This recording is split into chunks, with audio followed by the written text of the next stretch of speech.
Welcome to Voice of San Diego, Friday 5, live at 5. It's 5. I got 5 things to talk about. I'm into them. We got a good show planned, I think.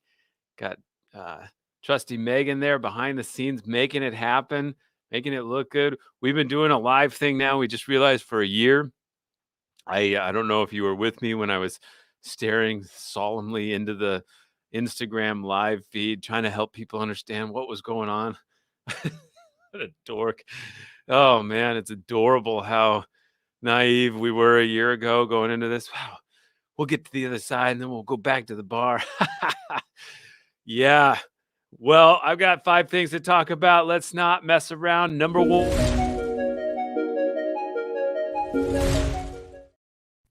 I'm going to talk about the schools, right? We're all still grappling with what exactly is coming. San Diego Unified School District, second largest school district in the state, largest in the region. It announced April 12th, of course, we're going to get back to school. Now, the agreement they announced was that there would be 6-hour days at maybe 4 days a week. And it's been really confusing what they mean by the maybe 4 days a week thing, because what they're basically saying is depending on how many people come back to school, we will decide how much school there's going to be online and in person. And so basically what they've decided is that, let's say 70% of the school comes back, then let's say that's enough to spread them out into a class, then they get to have 4 days per week. Get it? But if there's more, if they can't fit them into a class with the 5 feet distance guidelines that they said, then they would have to jump down to 2 days per week at 6 hours a day. Now, there is a middle ground that they haven't clarified, either the San Diego Unified School District or the teachers union, whereby you're on campus and being helped by paid educators, but not necessarily, in the same. You're spread out so much that you need somebody else to oversee that part. You might still be able to get to 4 days with that, and that's the part I'm still unclear about, or maybe it doesn't exist. I think there's going to be some schools that get 4 days and some that don't, which is going to be interesting. But then there was the news today that we're trying to grapple with. This bombshell from the Centers for Disease Control. They've now decided that 3 feet between students is usually enough. That paves the way for in-person instruction a little bit more. If it's easier to fit more kids into a class with more people, then more people can go and have those 4 full days. Now, look, a lot of people saying, what about the 5th day? Let's take care of that real quick. Look, if the assumption is the teachers have to manage online and in person, I agree. Again, if the assumption is, there's a term in poker, like when you're redoing a hand in your head, or you're explaining what happened. Well, as played, here's how I would play it, which is a way of saying, like, I wouldn't have done that. But now that we're talking about this, here's what I do. So I don't know if I would have assumed that both teachers and the teachers need to manage both the in-person and online students. But as played, as decided, that's what they have decided to do. And so it makes sense. That's going to burn them out. And so I understand why a 5th day of different style, to give them a little breather as they plan, is, I understand that. So oh my gosh, I got big news. Oh my gosh. So we'll get to that in a second. So anyway, as played, I understand why they need that timeout. So does this 3-foot rule between students change things? Well, folks, we got a very special guest here. She has decided to come weigh in person. Let's see. I think maybe this Kim Prather. Hello, Dr. Prather. How are you? Shoot. Can you hear me? It Maybe won't let me. I can't. You're in. okay. I can't. We can hear you It's fine. not letting me. I'm gonna pull I you down. can't hear you. Maybe unmute. I'm gonna pull you down. We'll work on that.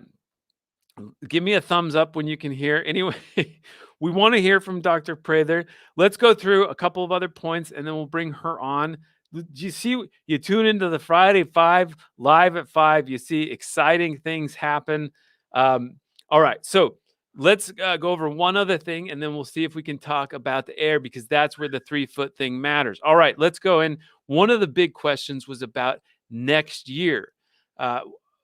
And I was kind of confused because there was a line in the summary about what the teachers union and the San Diego Unified School District came up with that said, we have agreed that we will not do hybrid learning next year. A lot of families, including my own, are quite worried about whether we'll be able to have full-time school next year, next fall, assuming the virus doesn't, mutate and start eating our brains out of our, and all these horrible things or something. Assuming it stays contained and the spread goes down, are we going to be able to have full-time school in the fall? Now, the teachers union and the school district said, yes, we are going to be able to have full-time in person. We're going to have online kids who want to stay online in their own track, and we're going to do in person, so the teachers won't have to manage them both. I think there might be a third option, by the way, of independent study that will, be kind of like the Mount Everest Academy that the San Diego Unified School District runs. So think about that for a sec. But I wanted to get clarity because the way it read, it read that maybe students might still have to deal with hybrid, but in person, but teachers would not have to. So I asked the teachers union for clarity. Here's what they said. The intent of this agreement, this is Keisha Borden from the SDEA. She said the intent of this agreement is that there will not be any hybrid instruction next year. As we know, it's not an ideal learning model, so that students in person are taught in person and students online can have access to online only education. It's clear that people do not want a hybrid model next year. Yes, that's clear to our family, and to separate them, that's good clarification to get. Let's check. Should we try this again, folks? Should we try this again? Any hybrid instruction next year, as we know, it's not an ideal learning model. You might. We could hear you, your speakers this time. Can you hear me now? We're going to work on this. I was so excited she popped in. I want to hear from her. So that 3-foot, let me see if I can pull this part up. This is the rule that could even impact the fall. Now, I don't think, it's a lot of people probably wondering if they're going to incorporate this 3-foot thing into this current agreement about what's going to happen April 12th. I don't think they will. From what I've been hearing, I do not think they'll change the guidance they've given to principals right now. But, all right, I'm going to try one more time here.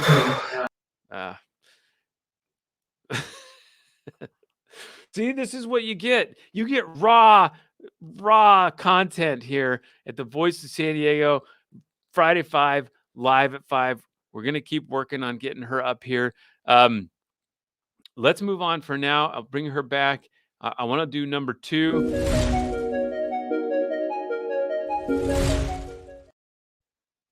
All right, this week I wanted to talk about vaccines. I did a special podcast with his name was Dr. Shane Crotty. He is a vaccine and immunology professor at the Crotty lab that he runs at the La Jolla Institute on UC San Diego's campus.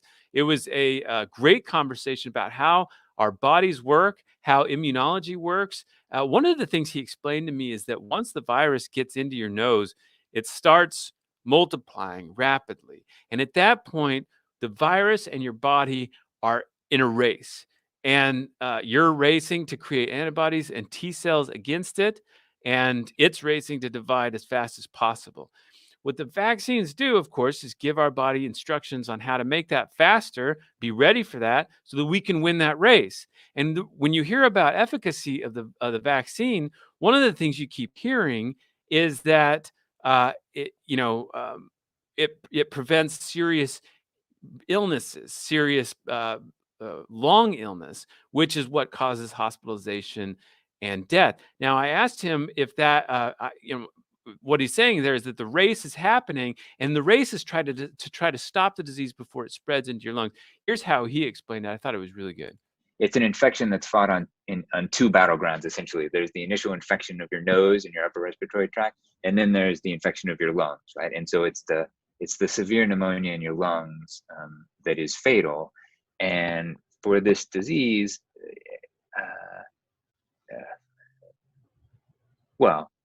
SARS-2 replicates very, very quickly in your nasal passages, right? And so it's already gotten to a point where it can be transmissible in like 4 days after infection, right? Before you have any symptoms. And that's been one of the big challenges with this virus, right? That there's probably about half of transmission occurs before people are symptomatic. That's because the virus replicates so fast in the nasal passages, and it's pretty good at evading the immune system, that by the time your immune system even notices that it's there, there's already so much virus in your nasal passages that it's ready to spread to other people.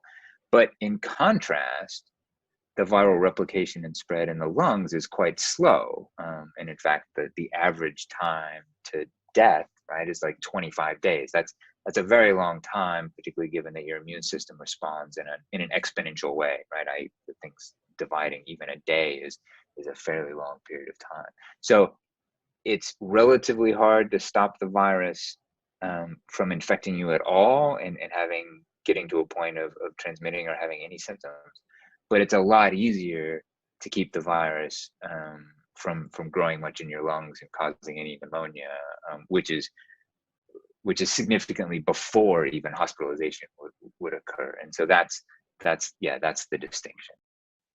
So I thought that was really important to understand when we talk about maybe some of the efficacy levels of the vaccine. What you might get a little sick up here, but it's getting down here that's so important. And all of the vaccines so far have helped us stop the disease before it goes down into where you get the serious illnesses. And I think that's what's so important.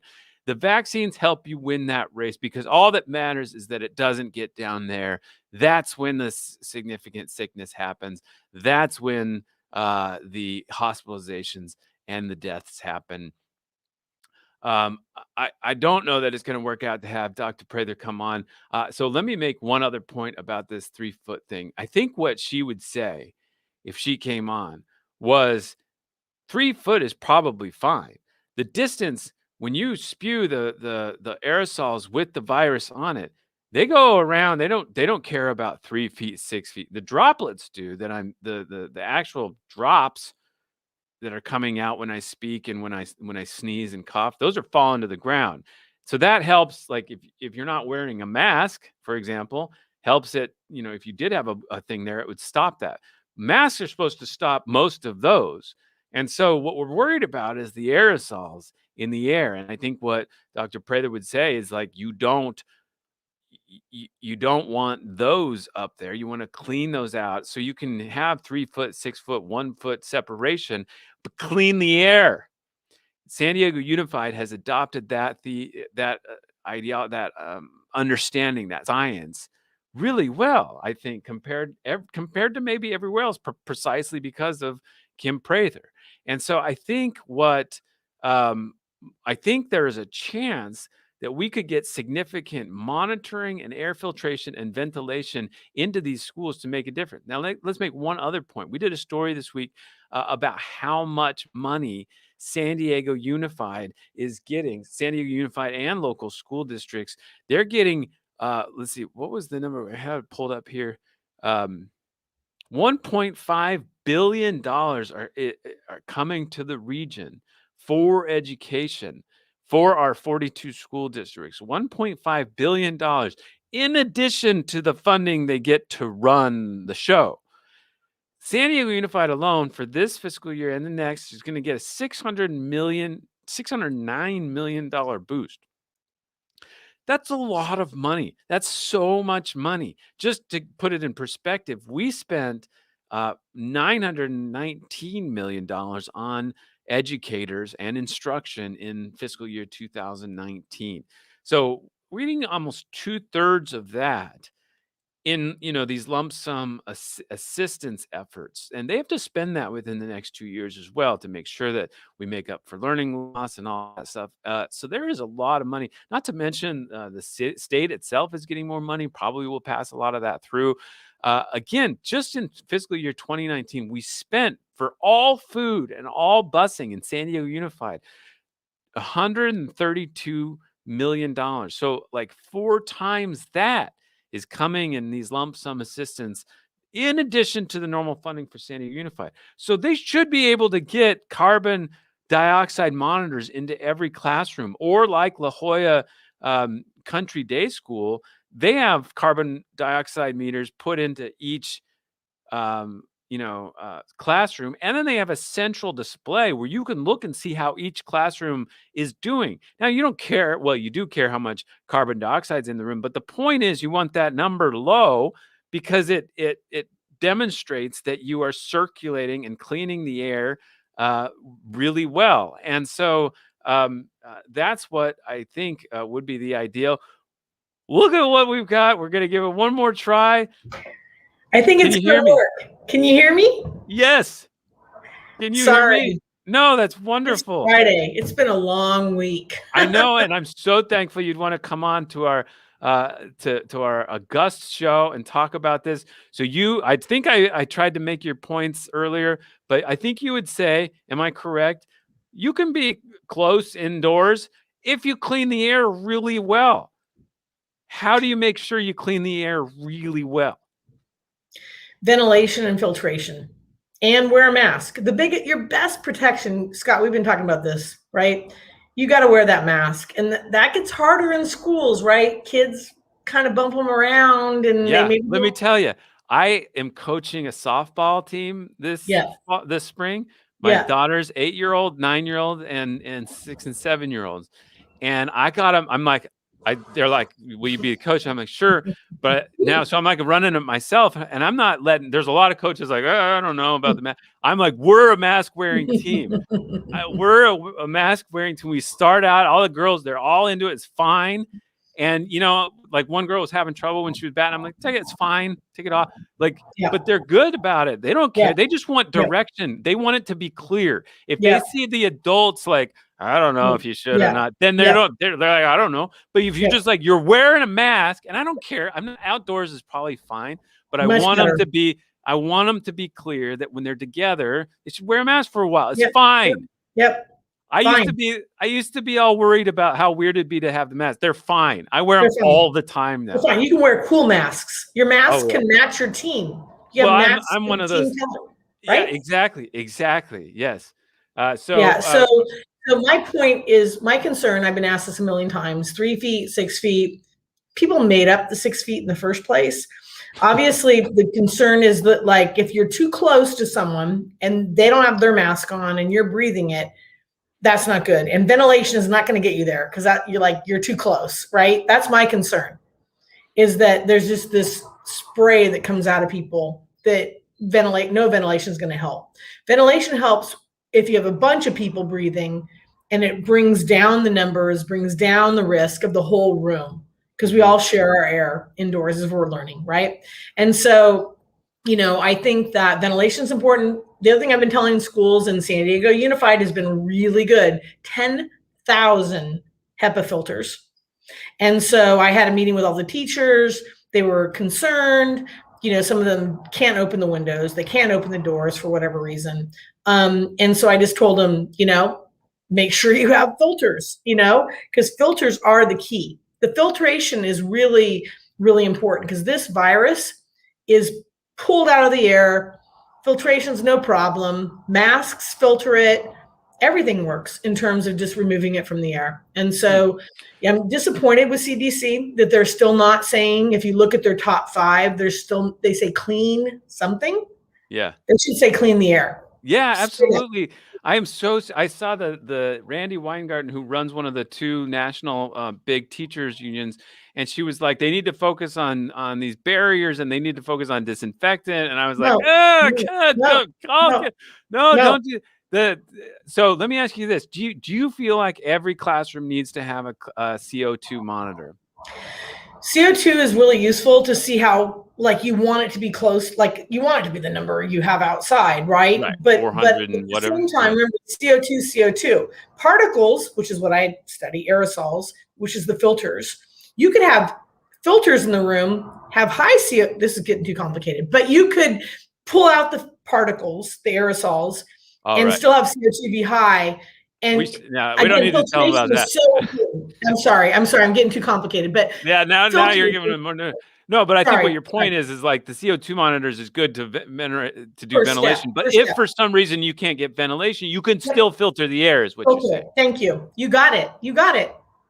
See, you and I have been on the same wavelength this whole time, and I've loved it, what you've helped me understand, because I think we could have, I think that the world could have been better if air cleaning had gotten the same prestige that hand washing got. Everybody knows the 20-second hand washing thing. How much better would there might have been a lot more people alive if they'd talked about it that way. Now we still have people talking about like 20 seconds of hand washing. Come on. I'm dying. I'm dying. You must be. Okay, let me ask you about this. I was watching a poker tournament. Sorry, but they were all wearing these like glass shield things with right over here, nothing, and it was going up. It looked like a funnel for the virus. It didn't. I trained you well, Scott. Yeah, you listen. Yeah. If your wife says she don't listen, I will tell her you listen. You listen. You know what she would say? I listen fine, but I don't notice things. We had a vaporizer in our room on our nice dresser, just sitting there forever. And I'm like, where's the vaporizer? And she's like, it's been there. Don't you know? I've been dying trying to figure out where to put it. But I just block it out. I have a blind spot for things that I don't want to see. Yeah, I do too.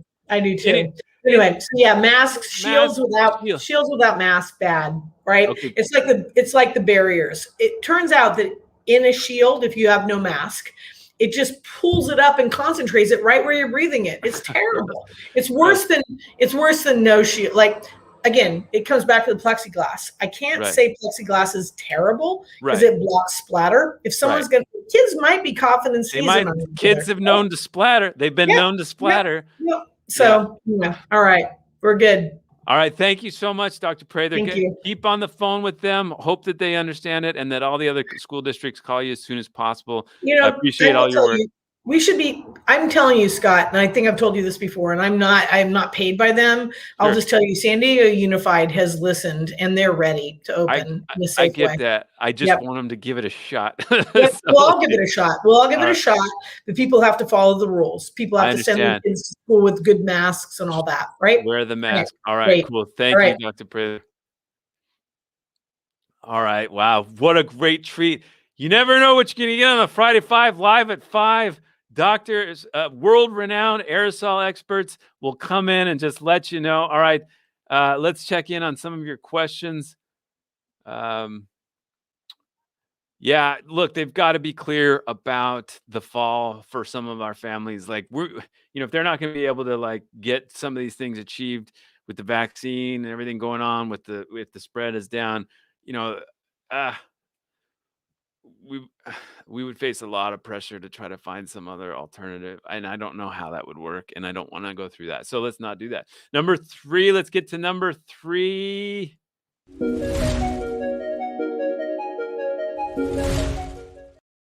All right. This week, we would be remiss if we didn't talk about the horrific events of Monday, where a man in a car driving a car veered off the road, careened off the road, however it happened, and plowed into a homeless encampment at City College underneath a bridge popular for folks who are trying to find refuge from the weather. And it was about to rain, if not hadn't already started.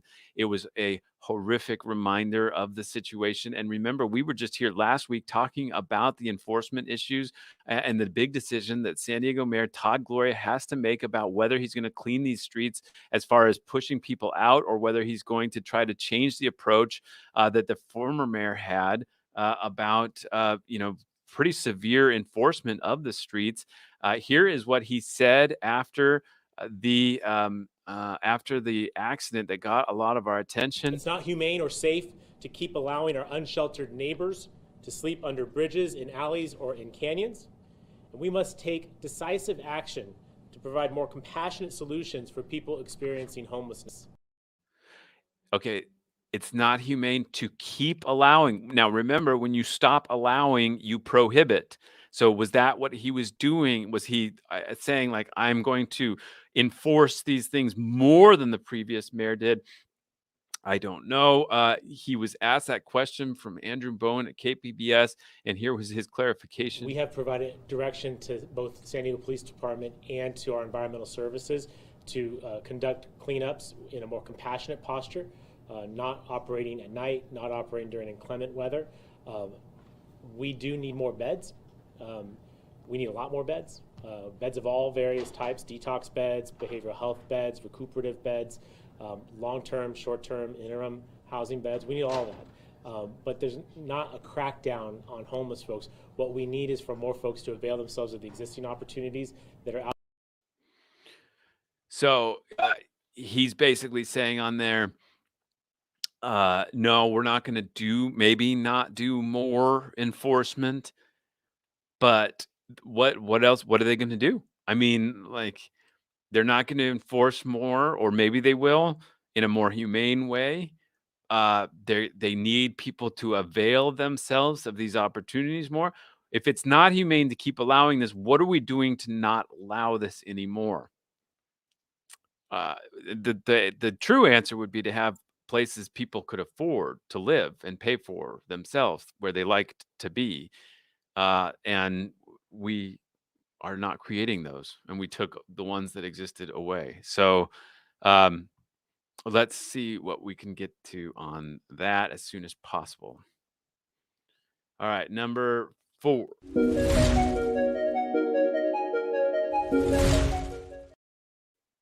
All right, I just wanted to make sure you saw the story that Mackenzie Elmer did this week about the railroad that goes through Del Mar. Now, it's not just the coaster and the surf liner, but also the freights go through these areas. These are very important tracks, but look at every time I go down them, I look down wondering how it is possible that this heavy train is on these bluffs. Well, a lot of people do, and there is a lot of discussion going on about what to do to figure out how they might be able to bury this. They're taking soil samples of the rock underneath Del Mar to see if they couldn't actually pull off a tunnel. It seems like scientifically they absolutely can, but digging beneath very wealthy people's very beautiful houses is not usually an easy thing. So it could be decades before they pull this out, but they got to hurry. We talked to people who observed this area who said they've never seen the cliffs fall as fast as they are now, and the millions that were just pouring into keeping this from falling down. And this is non-negotiable. We need this connection, not just for people who want to go to LA and look out the window, but also because of, again, freight. It's a key freight connection. It's also a key commuter connection for people who live and use the coaster. It is a big deal. What is going to happen to it over the long term? She did a great story. Mackenzie Elmer, go there. It's the Del Mar's boring problem. Get it? Boring. Yep. Elon Musk's joke about tunneling. Well, that is something to watch for there. Great story. I think we posted the link. You can check that out. All right, and let's go to number 5.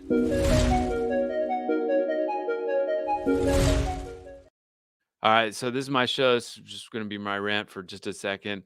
Last year, we got rid of the Direct TV and decided to get YouTube TV. I love it. you know, last night I was watching a documentary, went to bed, decided to pull up the last few minutes of it, watched it in bed for a few minutes, and I love YouTube TV. I'm very happy with it. And we, you know, it's just nice. It's a nice service. And I chose it because of Fox Sports San Diego being on it, so I could watch the Padres. I don't know if you know this, but I like the Padres and I enjoy watching them. And it's nice to have on the background throughout the summer. And I really look forward to that now. But YouTube TV and Fox Sports San Diego and the related Fox Sports stations are in a conflict of sorts. YouTube TV doesn't want to pay, I guess, whatever they're asking or demanding so that they can run it. This makes me angry. I want to pay for a service that is easily delivered to me and I can't do it. And so that feels like the capitalism is, what's the point of capitalism if we can't do that, if we don't make that work? This is the most exciting year to be a Padres fan. And I just hated seeing this today. Here's a tweet from Fox Sports San Diego. They said, YouTube TV continues to tout they have live sports, but they raised your bill, dropped Fox Sports, and still haven't offered you a refund. We don't want you to miss any more Padres coverage. Switch providers today. Switch providers. Look, I don't know. It's not like surgery. It's not a organ transplant. I get it. It's not a lot of the trouble people have gone through. I don't want to switch provider. I hate it. Okay. I don't want to do that. I figured out a system that I liked. And can you just figure out what it's worth to run? And they're like, just go to AT&T or DirecTV again. I give AT&T so much money all year long, constantly. AT&T. It's like I just see bills just coming in, flowing in constantly. I don't want to do more. Why can't we work something out? Anyway, just fix it. This is stupid, and I'm starting to get low-key panicked about it. But I'm going to think about the softball team because that's where the drama really is. Who's going to pitch tomorrow? How are we going to pull this off? We've got a big challenge tomorrow. The Midnight Wolves are going to give it a shot. I'll let you know how it goes. They are killers. That's what I try to tell them. I say, look, this ball, what do Midnight Wolves eat? They're like, meat. This ball is meat. Go get it. That's what I'm trying to drive home. They need to, because sometimes they watch the ball just go past, and I'm like, no, man, you got to want that. You got to go after that ball. Don't just watch it go past. Go get it. So it's not working yet, but I want to worry about that stuff in life.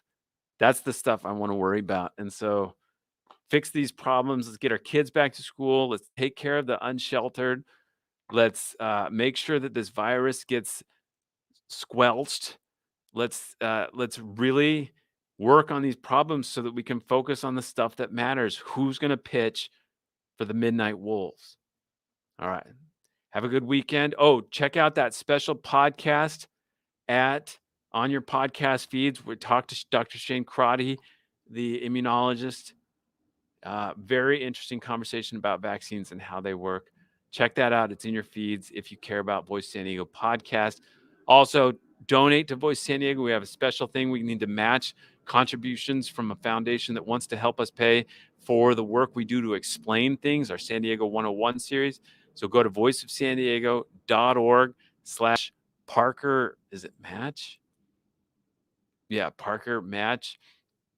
Check that out. Please donate to that if you value this type of just explaining how things work, because we've got a whole team working on it. Yes, thank you for posting that.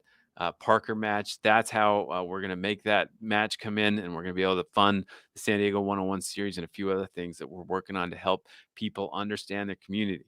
All right. Thank you so much for coming. Enjoy your weekend, and we will talk to you next week.